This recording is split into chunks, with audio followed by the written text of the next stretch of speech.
চাল বাটাবাটির ঝামেলা ছাড়াই খুবই সহজ পদ্ধতিতে এই ভেজানো পিঠেটি তৈরি করে নিতে পারবেন আপনারা সুজির সাহায্যে। চলুন রেসিপিটি শুরু করা যাক। সবার প্রথমে আমি এখানে একটা মিক্সিং বোল নিয়ে নিচ্ছি, তার মধ্যে দিয়ে দিচ্ছি 1 কাপ সুজি। আপনারা এটা যে কোনো কাপ বা বাটিতে করে মেপে দিতে পারেন।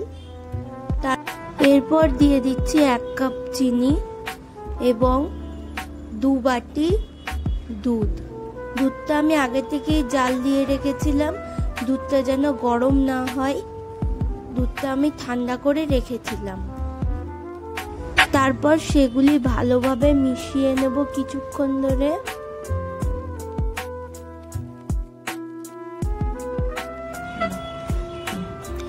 সুজিটা দুধের মধ্যে ভিজিয়ে রাখতে হবে মোটামুটি 15 থেকে 20 মিনিট পর্যন্ত। তারপর আমরা পিঠে বানানোর জন্য 2 বাটি নিয়ে নিয়েছি স্টিলের, তার মধ্যে দিয়ে দিচ্ছি সামান্য পরিমাণে ঘি। আপনারা এখানে সাদা তেলও ব্যবহার করতে পারেন, কিন্তু আমি এখানে ঘিয়েরই ব্যবহার করেছি।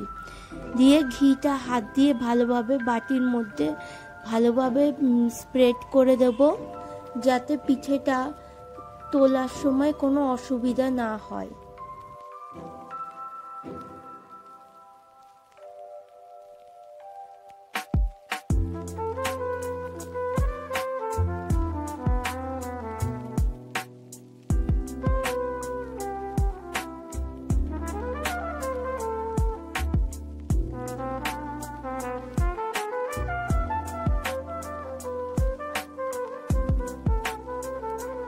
এরপরে আমরা দিয়ে দিচ্ছি 1 কাপ ময়দা। যেই কাপে করে আমরা সুজি মাপ করে দিয়েছিলাম সেই কাপেরই 1 কাপ দিয়ে দিচ্ছি ময়দা। ব্যাটারটি কিছুক্ষণ ধরে ভালোভাবে মিশিয়ে নেব, যাতে এর মধ্যে কোনো দলাভাব না থাকে।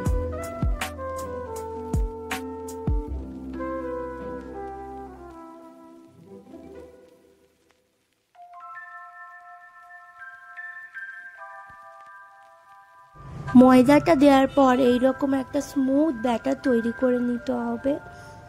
তারপরে এর মধ্যে দিয়ে দেব 1 চামচ বেকিং পাউডার। বেকিং সোডা দিলে চলবে না, বেকিং পাউডার দিয়ে দিয়েছি আমরা এখানে 1 চামচ।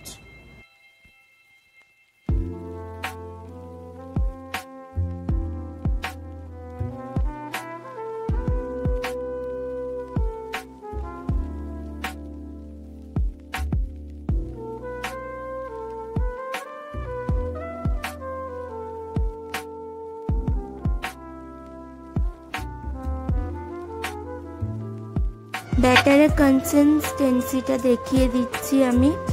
এই রকম পাতলা করতে হবে, খুব বেশি গাঢ় করলে চলবে না। তারপর ব্যাটারটা বাটির মধ্যে ঢেলে দেব আস্তে আস্তে।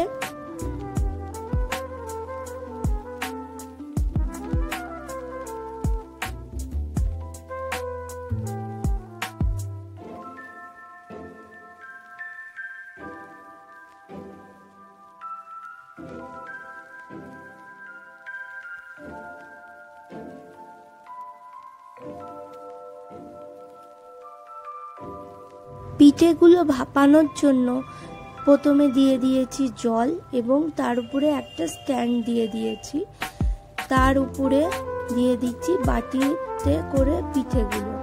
আমার একবারে 2 বাটি ধরছিল না, তাই আমি একটা একটা করেই পিঠে করেছি।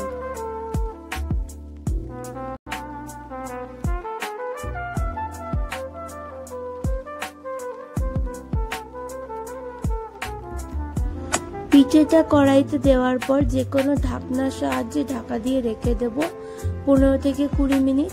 15 থেকে 20 মিনিট পরে ঢাকনা খুলে একটি টুথপিক দিয়ে দেখব পিঠেটা তৈরি হয়ে গেছে কিনা। যদি দেখেন পিঠেটা তৈরি হয়নি, তাহলে আরও 5 মিনিট আপনারা করতে পারেন।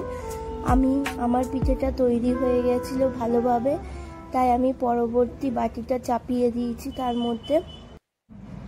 পিঠেগুলো তৈরি হয়ে গেলে সাইডে ঠান্ডা হতে দেব। ঠান্ডা হয়ে গেলে পিঠের সাইডগুলো এইভাবে স্ট্রেচ করে দেখবেন নিজে নিজেই খুলে আসছে।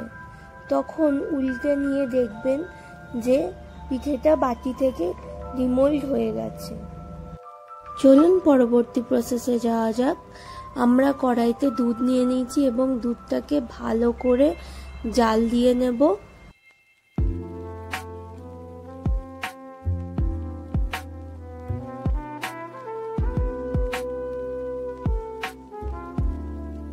দুধের মধ্যে দিয়ে দিয়েছি 1 কাপ পরিমাণে চিনি। আপনারা যে যেরকম মিষ্টি খেতে পছন্দ করেন আপনারা সেই হিসাবে মিষ্টিটা দেবেন।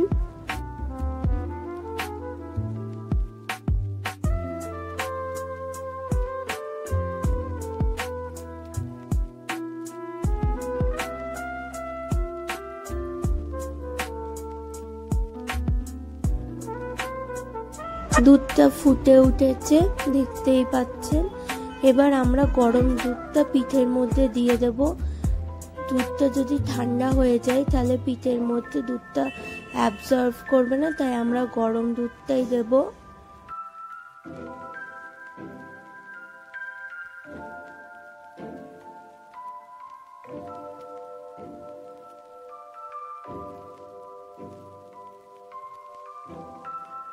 দেখতেই পাচ্ছেন সুজি দিয়ে কি সুন্দর আমাদের দুধে ভেজানো পিঠে তৈরি হয়ে গেছে। আপনাদের যদি ভিডিওটি ভালো লেগে থাকে তাহলে চ্যানেলটিকে সাবস্ক্রাইব করে পাশে থাকবেন। Thanks for watching.